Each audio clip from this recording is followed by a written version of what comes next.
Hola a todos amigas y amigos, bienvenidos a una nueva edición en su canal de YouTube, Un Venezolano Informa, una nueva nota, la número 20 que subo a mi canal. Les habla el venezolano Ricardo Serrano y en esta edición tocaré un tema que si bien en algunos países del mundo ha pasado desapercibido, en la mayoría de las naciones ha sido noticia y ha repercutido en muchos lugares del mundo a través de los medios de comunicación, y es importante darse cuenta de lo que sucede en aquella parte a la cual llamamos el otro lado del mundo, en aquel lugar en el que mientras aquí es de día, allá es de noche y viceversa, ¿sí? Hablo de China, pero me centraré e iré específicamente, tendré que ir un poco más a fondo del país para viajar hasta Hong Kong. Muchos dicen que Hong Kong es solamente por decirlo así, un estado de China. Algunos lo consideran un país autónomo o algo así como una ciudad-estado, ¿sí? Me centraré en las protestas de Hong Kong o las protestas en Hong Kong en este año 2014. Así es. Pero ahora, muchos se preguntarán, y tal vez algunos no lo sepan, ¿qué es Hong Kong? O básicamente de qué se compone Hong Kong, si es un país, si es una ciudad-estado, si es solamente un estado de China o si se encuentra subordinado al poder del gobierno de Pekín. Y eso es un punto muy interesante que tocaré más adelante. Si este país, ciudad, estado, que ya lo definiré a continuación, se encuentra subordinado totalmente y subyugado a el poder del gobierno de Pekín, del gobierno chino, la cúpula ministerial y gubernamental de China, ¿sí? Eso es lo que algunos se imaginan. Muchas personas se imaginan y tienen ese estereotipo de Hong Kong. Así es. Y es que Hong Kong, oficialmente llamada Región Administrativa Especial de Hong Kong de la República Popular China, es una región administrativa especial de la República Popular China y está formada por una península y varias islas situadas en la costa sur del mar de la China Meridional, en el delta del río Perla, junto a la ciudad de Cantón y la región administrativa especial de Macao.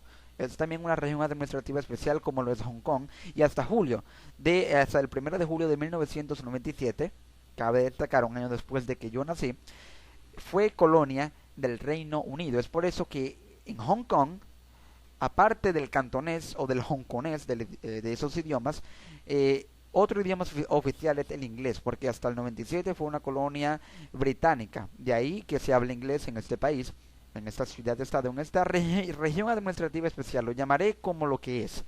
Y también pasó a ser una colonia o digamos una ciudad-estado, en este caso región administrativa especial de China, y de ahí que se hable el idioma cantonés, que es una variante del chino con dialectos propios de esta región del país, llamada, como ya lo he mencionado, Hong Kong. Pero ahora me centraré en lo más importante. ¿Por qué hay protestas en Hong Kong? ¿Quién las ocasionó?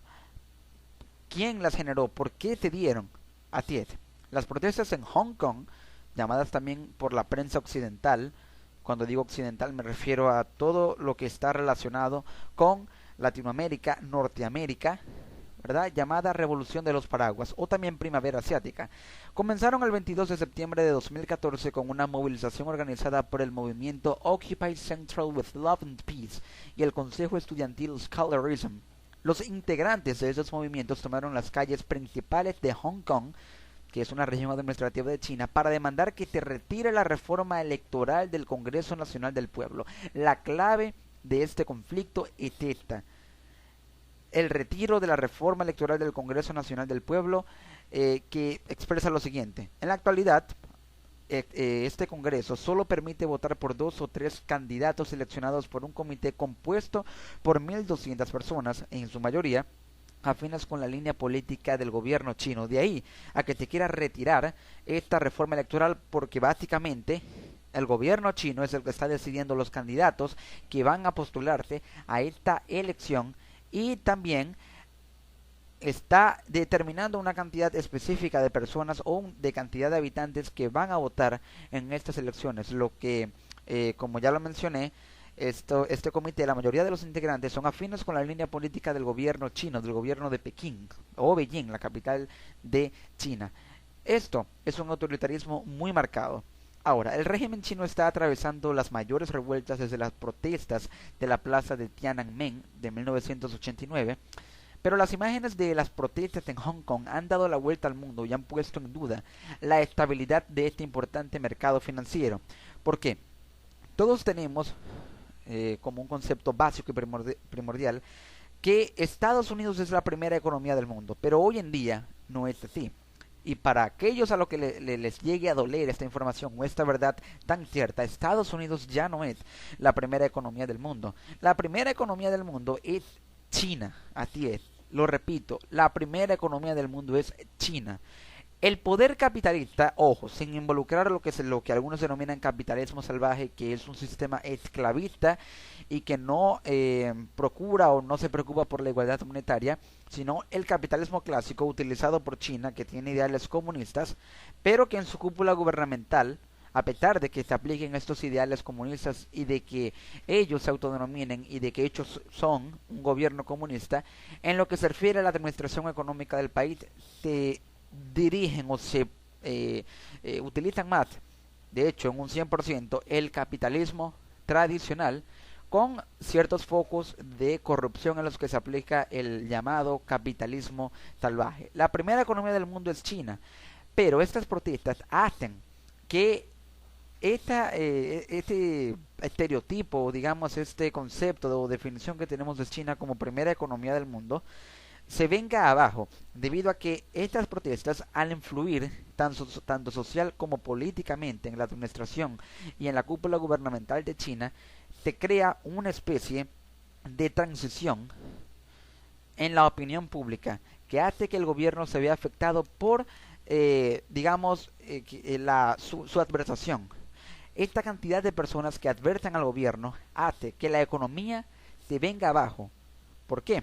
Porque en la percepción internacional, como lo he expresado claramente, se pone en duda la estabilidad de este importante mercado financiero al ver que el gobierno no es capaz de controlar una situación social que ha influido políticamente en este país, como lo es esta revolución o esta protesta de los paraguas en Hong Kong, y de ahí a que se tenga duda de la estabilidad y el equilibrio de un mercado financiero tan importante. ¿Por qué?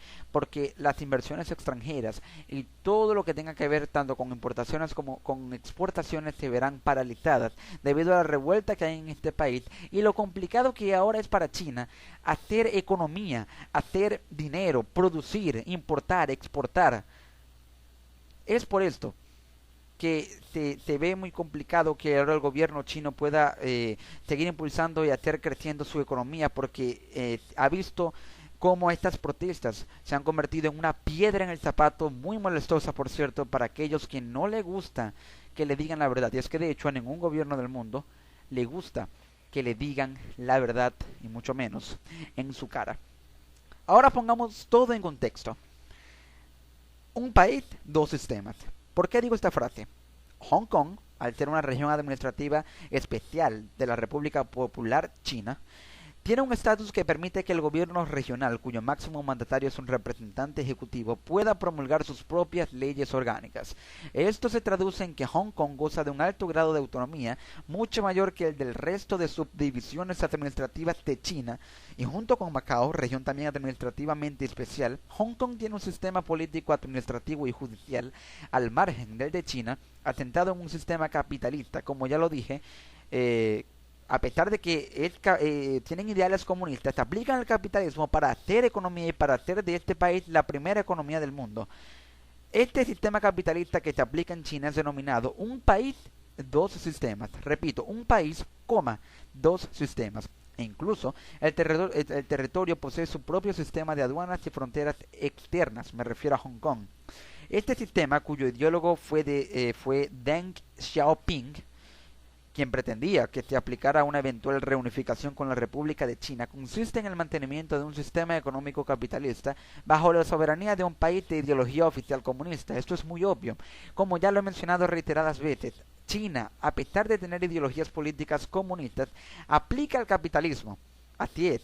Y su región administrativa especial más importante para hacer de este capitalismo algo que pueda impulsar el motor económico de la de la primera economía del mundo, valga la redundancia, es Hong Kong. De ahí a que se ponga en duda la estabilidad del mercado financiero de China, porque todas estas protestas estancan la producción y estancan el ciclo económico que hay en China y que es muy importante también para el resto del mundo, especialmente para Rusia, para Estados Unidos, para Brasil, para Venezuela. ¿Ven? Por eso es que es muy importante. Y este sistema económico capitalista está subyugado a la soberanía de un país de ideología comunista.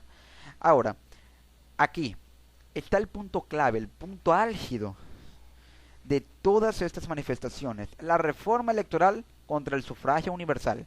El 31 de agosto de 2014, el gobierno de China emitió una resolución que limitaba quién podía presentarse como candidato a las elecciones en Hong Kong, como las previstas para el año 2017, pero quedémonos en este año. El decreto establecía la formación de un comité para nominar de 2 a 3 candidatos, y cada uno de los cuales debe recibir el apoyo de más de la mitad de los miembros del comité. Los candidatos deben amar al país, China, y a Hong Kong.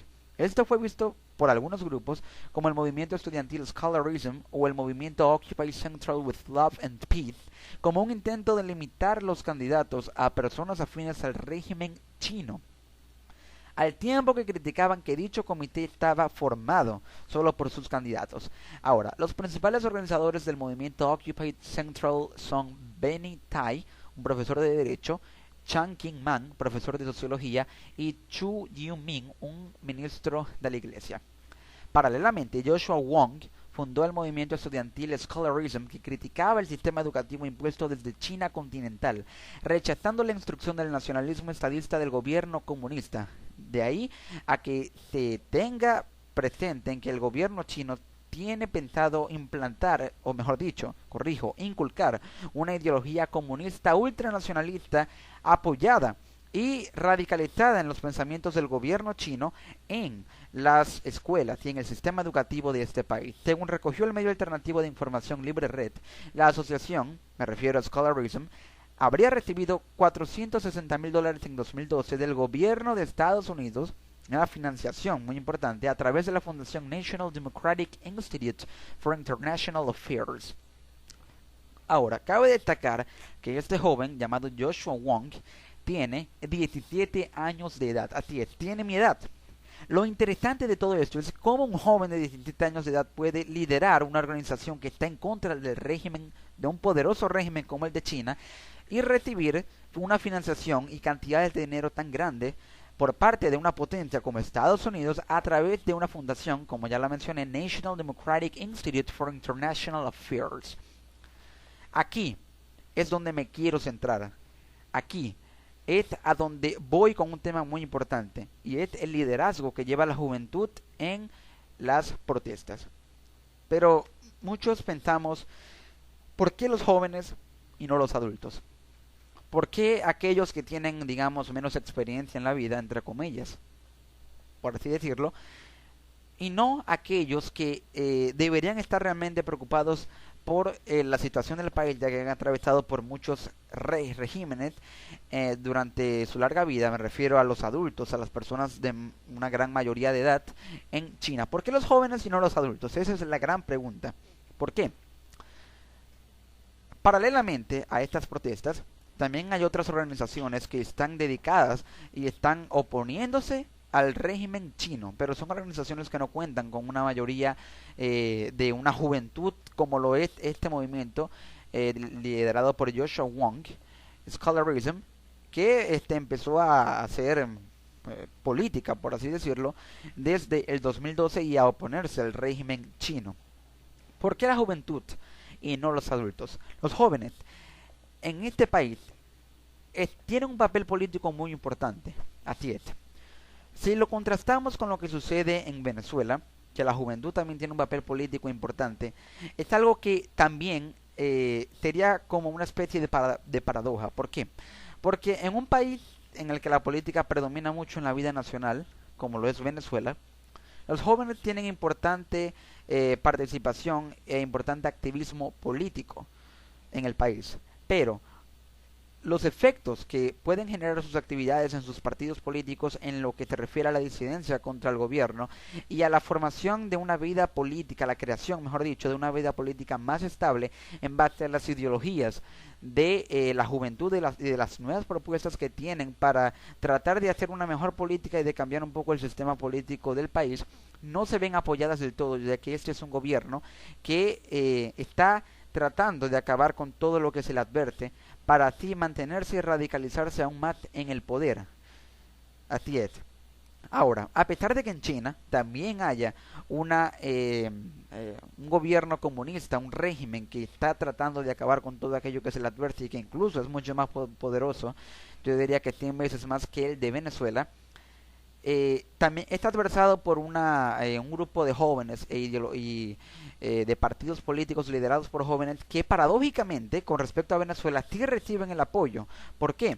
Porque están apoyados, como ya lo mencioné, por Estados Unidos. Y este hecho, esta es la razón por la que Estados Unidos quiera apoyar a estos jóvenes. ¿Por qué? Porque tienen propuestas políticas que se ven incentivadas por la financiación de una potencia como los Estados Unidos, mientras que las propuestas políticas de los jóvenes de Venezuela no se ven apoyadas ni por factores internos ni externos. De ahí a que este movimiento preocupe realmente al gobierno de China, a pesar de que ellos y de que algunas personas consideren esta organización como unos simples jóvenes que no tienen nada mejor que hacer más que hacer propuestas y lo que aquí en Venezuela protestas, perdón, y lo que aquí en Venezuela llamaríamos guarimbas. Sí. Por eso es que es tan importante este movimiento, porque recibe ayuda internacional y porque tiene propuestas políticas que son apoyadas y de que han preocupado bastante al gobierno de China. De ahí a que la juventud, y con este ímpetu y energía que la caracteriza, sea la gran protagonista de estas protestas con respecto a la no participación de las personas mayores de edad. Pero ahora, ¿por qué no los adultos? Ya mencioné por qué la juventud es la gran activista y protagonista de estas protestas y de esta adversación tan marcada contra el régimen chino. Pero ¿por qué no hay participación de estas personas de esta mayoría de edad? ¿Por qué? Porque durante toda su vida se han visto subyugados y subordinados a regímenes que se han visto realmente o que los han tratado de manipular, que les han creado una ideología política comunista que no va de acorde con los principios de la política moderna, y es por eso que se han acostumbrado a vivir prácticamente bajo una dictadura netamente política, porque digamos que en China no hay una dictadura económica, por así decirlo, porque es la primera economía del mundo, pero sí una dictadura política bajo la cual las personas de una gran mayoría de edad se han visto involucradas y se han visto subyugadas y subordinadas, y es por eso que se acostumbraron a vivir de esta manera, mientras que la nueva generación, con ese ímpetu que la caracteriza, tiene propuestas que están tratando de cambiar la vida política en China. Esta es la gran diferencia y esta es la explicación. Ahora, ¿tiene la juventud capacidad para cambiar las cosas? ¿Por qué hago esta pregunta? Porque a pesar de que sean jóvenes, algunas personas podrán verlos como un objetivo vulnerable, ya que son simplemente jóvenes con pancartas en las calles y realizando consignas, y que podrían verse afectados por la involucración de un gobierno que tiene realmente mucho poder político, económico y militar, y que podría utilizar todos esos factores de poder para aplicarlos en contra de una organización que les adversa fuertemente y de que los está haciendo quedar y verse muy mal en el panorama político internacional, más que todo ante la ONU y ante fundaciones de derechos humanos, organizaciones como Human Rights Watch y la Organización de los Derechos Humanos. Sí, así es, tienen capacidad por el gran apoyo que reciben y porque son la nueva generación que puede hacer un cambio político muy importante en un país en el que la política se ha visto tan inculcada a la fuerza, por así decirlo, como lo es China. Tienen capacidad para cambiar las cosas, así es. Ahora, ¿cuál es la respuesta actual del gobierno de China? Así es, para entrar en este tema tenemos que irnos a la cronología de todos los hechos que ocurrieron o que han ocurrido en estas protestas. Recordemos que las protestas contra el decreto de China que impedían la libre elección de candidatos electorales comenzaron como una huelga estudiantil coordinada conjuntamente por Scholarism y la Federación de Estudiantes de Hong Kong. Simplemente comenzó como una huelga que de alguna u otra forma, mediante huelgas de hambre, consignas, gritos, pancartas, empezaron a hacer eco en el país. Los manifestantes empezaron a reunirse en la avenida Tin Mei junto a la entrada este del complejo central del gobierno. En torno a las 11:30 del 26 de septiembre, Joshua Wong, el líder de Scholarism, y otros 100 estudiantes fueron a reclamar, entre comillas, la plaza cívica, que se había convertido en parte de las oficinas del gobierno, tratando de derribar las vallas que se sitúan en torno a un podio coronado con una bandera china. Las fuerzas policiales se movilizaron en la plaza y empezaron a atacar literalmente a cada uno de los manifestantes durante casi 2 horas. Básicamente, esta organización lo que quería era democratizar esta plaza, a reclamarla porque consideran que no es una propiedad del gobierno chino y no tienen por qué, digamos, implantar o colocar una bandera china allí, ya que ellos, los hongkoneses, son muy regionalistas y de hecho tienen ideologías independentistas como la tienen los catalanes, claro, con menos fuerza, pero sí, tienen ideologías independentistas como los catalanes, los escoceses y así. Y los ucranianos, de hecho, pues son independientes pero no políticamente, digamos, del todo. Es por esto que se generó la revuelta, ya que ellos querían democratizar esta plaza, las fuerzas policiales empezaron a maltratarlos, a reprimirlos, y de ahí a que se diera toda esta revuelta y más personas, en especial jóvenes, se unieran a la protesta, y de ahí a que eso se llamara la revolución, las protestas fuertes que hay en Hong Kong y la primavera asiática. Sí, ahora, las primeras manifestaciones y usos del gas lacrimógeno por parte de la policía se dieron el 28 de septiembre de 2014 a la 1:40 de la madrugada, ¿verdad? Cuando inició el movimiento de la campaña Occupy Central en una manifestación que estaba tomando lugar en el complejo central del gobierno en la avenida Tin Mei. El 29 de septiembre, miles de personas se unen a la campaña ocupando Causeway Bay y parte de Mong Kong, y la policía empieza a retirarse de ciertas áreas. Los bancos y empresas de la isla de Hong Kong no abren sus puertas. Escuelas en el distrito de Wan Chai, el distrito central y oeste, suspenden sus actividades. China censura Instagram para impedir la subida de imágenes sobre la movilización. Además, bloquean la plataforma Weibo el acceso a las palabras clave o trending topics, como lo diríamos en Twitter, como palabras clave como estudiantes de Hong Kong y Occupy Central. Sería como una tendencia en una red social. Sí, ven cómo se paralizó literalmente toda la región, todo Hong Kong, y esto influye en la cúpula gubernamental de China y, como ya lo he mencionado, tanto política como económicamente. El 1 de octubre, Joshua Wong y otros miembros de Scholarism acudieron a manifestarse a la ceremonia del Día Nacional de la República Popular China, ¿verdad? Y bajo la promesa de no gritar ni hacer ningún gesto, cuando la bandera se izara. En su lugar, los estudiantes dieron la espalda a la bandera china para mostrar su descontento. El concejal de distrito Paul Zimmerman abrió un paraguas durante el acto de recepción como protesta. ¿Sí? De ahí a que esto se llame la revolución de los paraguas, ¿verdad? Porque se empezaron a utilizar y abrir paraguas como protesta en contra de este nacionalismo que el gobierno quiere implantar, aquí en este caso usando la bandera china, y también, como ya lo he mencionado, inculcando ideologías comunistas en el sistema educativo del país.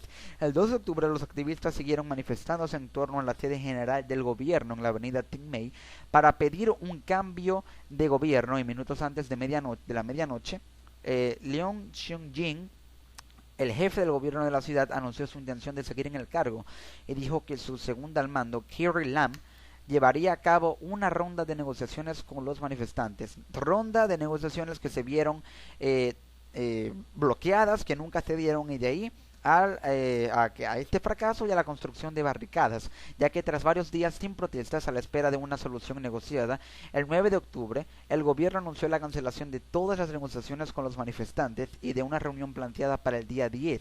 Esto provocó que miles de manifestantes volvieran a tomar las calles y muchos de ellos, trayendo consigo tiendas de campaña, y más de 100 barricadas fueron colocadas en la Harcourt Road y Admiralty junto con puestos de comida y primeros auxilios. Así es. Ahora, ¿cuáles serían las claves para comprender lo que sucede en Hong Kong para aquellos que aún no tienen un panorama o una idea muy clara de lo que sucede en esta región y cómo influye en el resto de China? Las profundas desigualdades sociales han hecho que cunda el descontento entre la población hongkonesa en los últimos años. Las protestas representan el mayor desafío político a Pekín lanzado desde Hong Kong desde que el territorio fuera cedido a China por el Reino Unido en 1997. También hay situaciones políticas y descontentos por parte de la población de Hong Kong que no está de acuerdo con que hayan sido cedidos y que hayan pasado de ser parte de Reino Unido como colonia británica, aparte de un régimen represor según su consideración como el de China. Esto con información extraída de el diario, diario español, en su página web www.eldiario.es. Hong Kong se ha convertido en realmente un hervidero de protestas cuya magnitud ha pillado por sorpresa tanto a las autoridades locales como al gobierno chino. Ahora, ¿cuáles son las claves para entender lo que sucede en Hong Kong? Primero, esto es un movimiento sin líderes claros. Sí, el personaje más conocido de las protestas probablemente sea el joven estudiante de 17 años, Joshua Wong, uno de los líderes de Scholarism, el principal de hecho, que fue detenido el viernes 13 de octubre y puesto en libertad el domingo, tras lo cual volvió a ponerse al frente de su organización. Pese a su juventud, Wong es ya un veterano activista.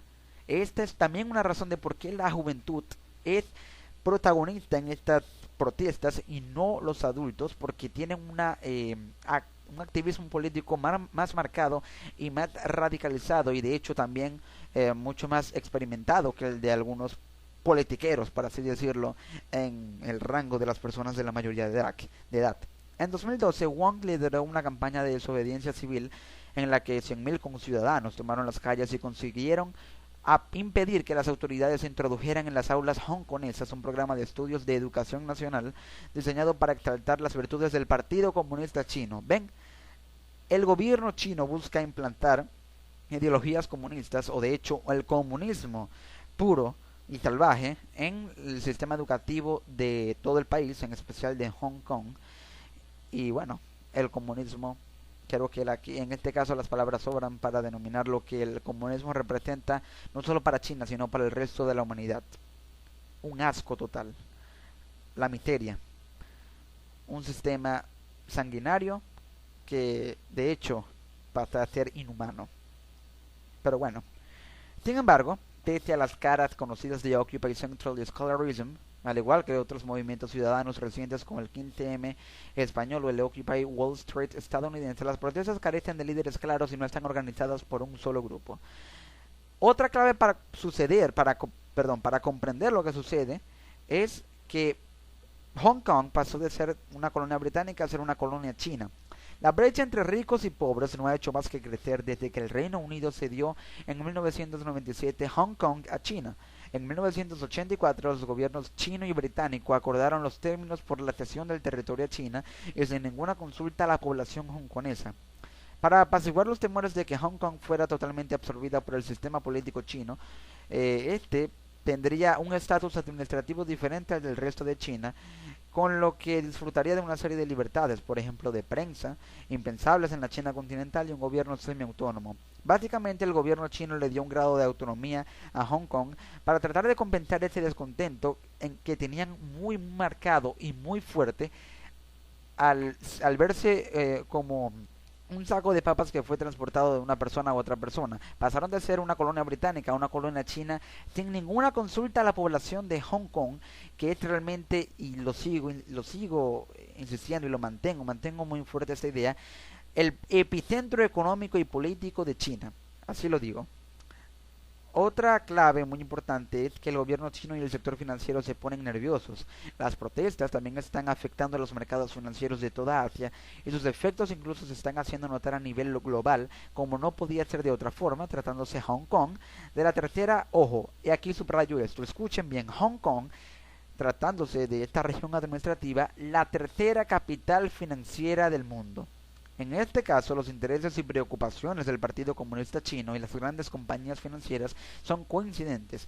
Ya a finales de junio, las 4 mayores auditorías del mundo publicaron un anuncio conjunto en varios periódicos hongkoneses advirtiendo del peligro que podía suponer Occupy Central para los mercados financieros. Así es. Ahora, ¿cuál sería una posible solución a las protestas? ¿Qué queda de todo esto? ¿Qué conclusión nos queda? ¿Hay solución? ¿No la hay? ¿Eso seguirá igual? Una posible solución a este conflicto podría ser y siempre será en cualquier país del mundo con cualquier tipo de ideología política, la que sea, excepto una dictadura, será el diálogo. El diálogo siempre será importante, algo que llegó a darse en un momento específico en Venezuela, pero que quedó bloqueado, y algo que se iba a dar en China, pero que quedó también bloqueado, que nunca se dio, nunca sucedió, nunca se dieron diálogos. El diálogo y las negociaciones, principalmente negociaciones, porque diálogo y negociación no es lo mismo, entre el gobierno de China y las organizaciones tanto Scholarism como el Occupy Central with Love and Peace y el resto de organizaciones protestantes de Hong Kong contra el gobierno de China serán la solución, la principal solución a todo esto. Así es. Otra solución, pero esto es una posibilidad muy remota, sería una consulta independentista por parte de Hong Kong. En resumen, en pocas palabras, que Hong Kong se independice de China, así como Cataluña lo quiere hacer de España y Escocia del Reino Unido, de la Gran Bretaña. ¿Ven? Estas tenían las soluciones más marcadas, pero creo que la primera tiene un mayor rango y porcentaje de probabilidad. Pero siempre, la paz será la solución. La paz será la vía por la cual se puedan solucionar cualquier conflicto en el mundo. Y esto no tiene nada de ciencia al ser explicado, porque las soluciones son tan simples como las razones por las cuales se inició este conflicto. Algo tan simple como el autoritarismo que tiene China sobre Hong Kong. Digo simple porque simplemente fue una ideología o fue una concepción que tuvo el gobierno de China para aplicárselo a Hong Kong así como así, ya que pasó de ser colonia británica a colonia china. Así de fácil como se iniciaron las protestas, como se empezó este autoritarismo sobre Hong Kong, así de simple pueden ser también las soluciones, pero lo complicado de todo esto es el desarrollo y todo lo que sucede entre el inicio y el fin de esta situación, que es realmente muy perjudicial. Este es el verdadero meollo del asunto, el desarrollo y los sucesos que se den. Eso es lo que realmente es complicado, pero el inicio y el fin nunca, para ninguna situación de la vida, en este caso, lo que sucede aquí en Hong Kong políticamente, nunca serán difíciles, siempre serán vías simples por las cuales se inició y se terminó un conflicto, pero lo que se da en medio de ellas dos será lo complicado y lo que determinará las posibles soluciones y el fin o el tipo de final que pueda tener el conflicto. Amigos, esto ha sido todo en esta edición, en esta nota número 20 de su canal de YouTube, Un Venezolano Informa. Les habló Ricardo Serrano y nos encontramos en una próxima edición. Así que, como adelanto, en mi próxima nota tocaré la crisis de ébola a nivel mundial, el brote, bueno, no a nivel mundial, la posible extensión que podría tener este virus en Latinoamérica y en Europa, señores. Así que no se pierdan en mi próxima edición, en la nota número 21 de su canal de YouTube, Un Venezolano Informa. Información muy importante sobre el ébola y sus posibles repercusiones en Latinoamérica, y alguna que otra información muy importante y que en algún momento llegó a ser confidencial con respecto a este tema. Información muy importante, muy interesante. Nos vemos. Les habló Ricardo Serrano. Hasta la próxima.